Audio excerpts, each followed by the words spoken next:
SPIRE is the university's student and employee information system. It allows students to register for classes, manage housing assignments, university finances, and more.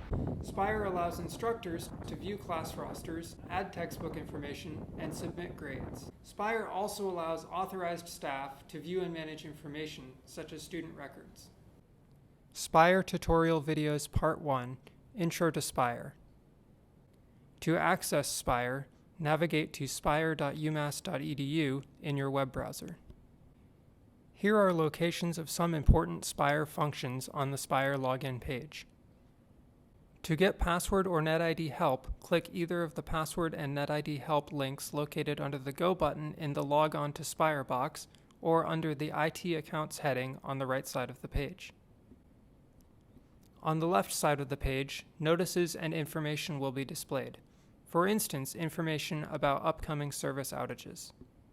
In the center of the screen, you will find the Log On to SPIRE box. This box contains fields for your NetID and password. The SPIRE login page also includes links to other UMass tools and services, including email, Moodle, Blackboard, People Finder, and the Go.UMass web app at the top right of the page.